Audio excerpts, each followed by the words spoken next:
When I tell people I build canvases, they typically think of something like this from the hobby store.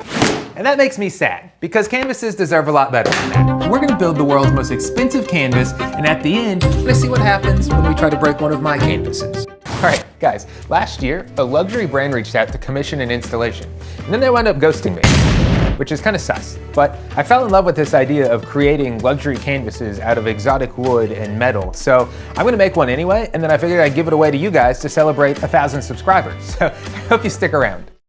First, we need to go shopping, and this is one of my favorite parts. I always kind of feel like I'm a bit of a detective when I'm trying to find cool wood combos and scope out that perfect wood grain pattern. And then the best part is it doesn't really matter because it's gonna get covered with canvas anyway. But I just love knowing that there's a little something extra behind there that most people are never gonna know about. I think I want to make this one out of maple because at first glance it kind of looks like pine, but it's way more expensive, so it's a total flex. Now I just need to find a really nice contrasting wood to use for the inlays at the joints. Red Heart is cool, but I think I'm gonna go with Purple Heart because that always looks really nice with maple, but it's not cheap. Okay, so I've got the maple and the Purple Heart here, but check out the grain on this. This is what really makes maple cool. These have been surfaced on all 6 sides, so now we're ready to rip these on the table saw and start turning them into the canvas bars and the various pieces that we're gonna need to build the strainer.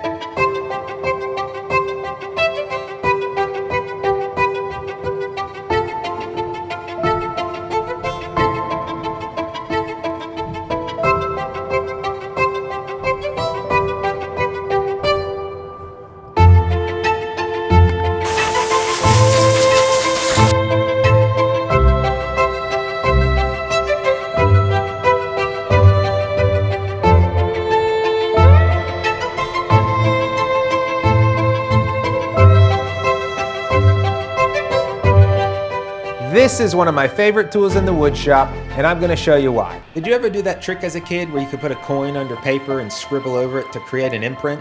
Well, canvases with overly rounded corners act the same way. When light hits this, it's gonna leave a pretty prominent shadow or highlight regardless of your intent, which is actually part of the inspiration for a lot of my shaped canvas. And all of these bevels here are razor sharp. If I were to stretch canvas over this, it would rip right through it. But this little violin maker's plane right here helps me shave off little slivers of wood and round over this chamfer without making a ton of dust from sanding.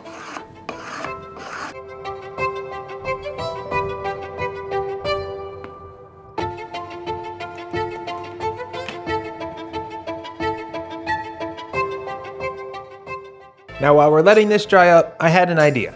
Aside from me, a canvas' greatest enemy is moisture. If you've ever seen one where the corners float off the wall, it was a combination of moisture and not being built properly. So what I did was order a greenhouse off Amazon, and we're gonna put a store-bought canvas and one of my canvases in there for 1 week at 100% humidity and see just how well each of them hold up. This painting holds a special place in my heart, so I'm not trying to throw too much shade at Taco Bell, but this is a perfect example because it's about 20 years old and you know it's getting steamy in the bell. And as you come down, you can see that this corner starts to float off the wall a good inch or so. I can fit my whole hand back there. All I'm saying, Taco Bell, is next time you need some canvases, think of me. Now I just gotta figure out how to put this thing together. Whoops. And I got one left over. That's always concerning. What a beaut. All right, so we got the store-bought canvas with my beautiful abstract landscape on it. No floater corners. And then I'll show you my canvas too. Perfectly straight against the wall. Now this is almost perfect, but you can't have a greenhouse without a plant. I'm gonna leave these in here for about a week. Let's get back to building our canvas.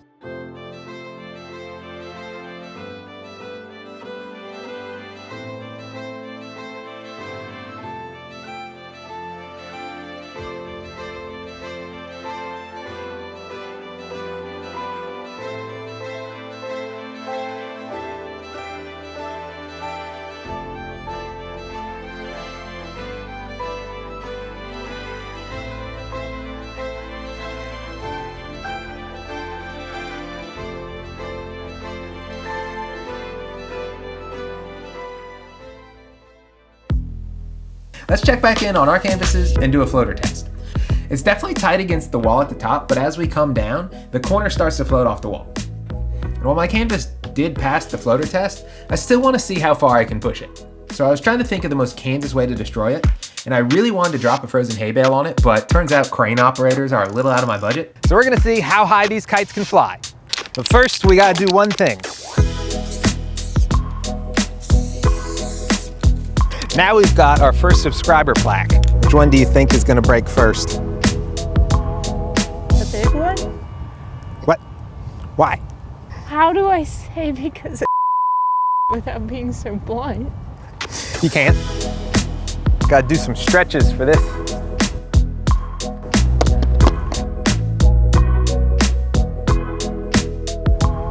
Oh my gosh. That one's too much of a kite. It's got no weight. No, it just takes off. Turns out these are so light that they're pretty indestructible in wind, but they make great frisbees.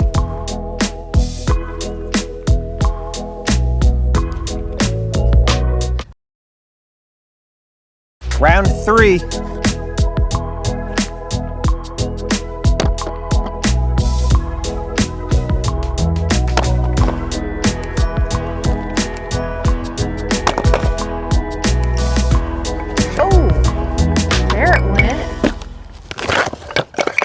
Now we have easy transportation. Wait, is this art?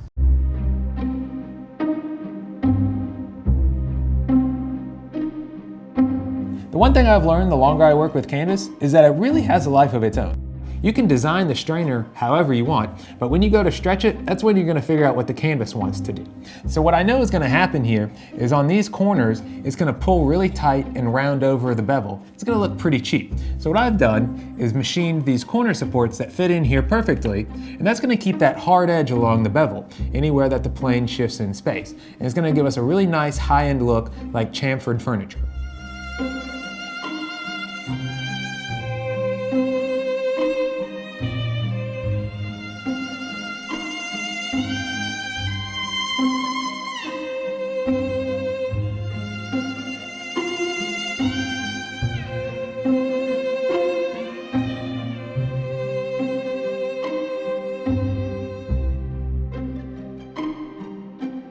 Now, Purple Heart can be a pretty tricky wood to work with, not only because it's dense as a rock, but it also changes colors over time. So I'm putting a sealer on the back here to try to stabilize the intensity of that purple color.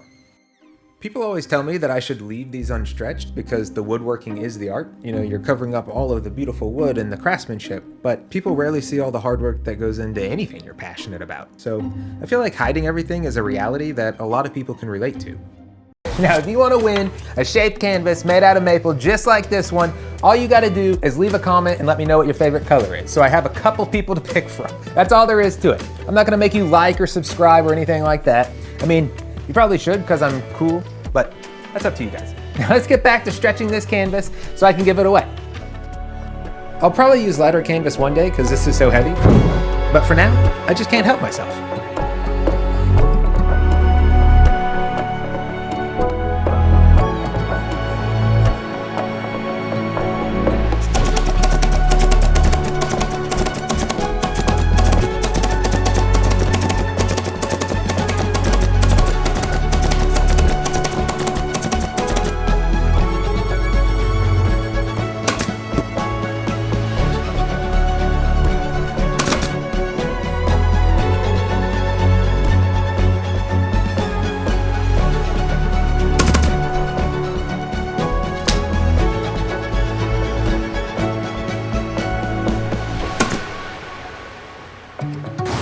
Now, while this shaped canvas is almost perfect, I still wanted to spice it up a little bit.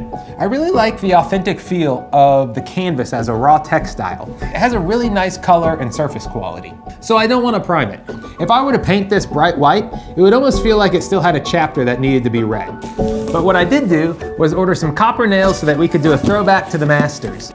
Back in the day when they would paint on linen, they would tack the linen to the side of the stretcher using copper nails.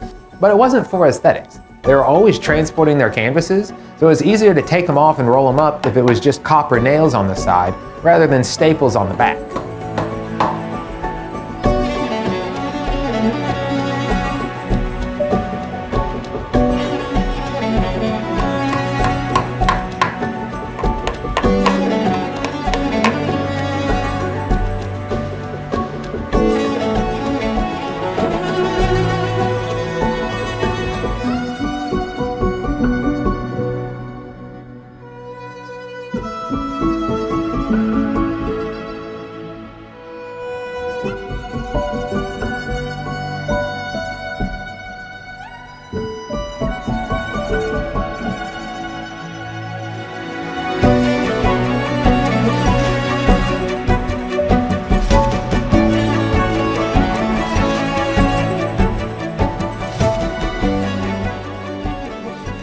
right, guys, this canvas is all finished up. Let me know if you think I ruined it in the comments, and I'll be sure to send you this one instead if you win the giveaway. Just kidding. I'm keeping this one. If you made it all the way through this video, I'm a really small channel, so I appreciate you sticking around, but I do have some more videos coming soon, so let's put this one in the books.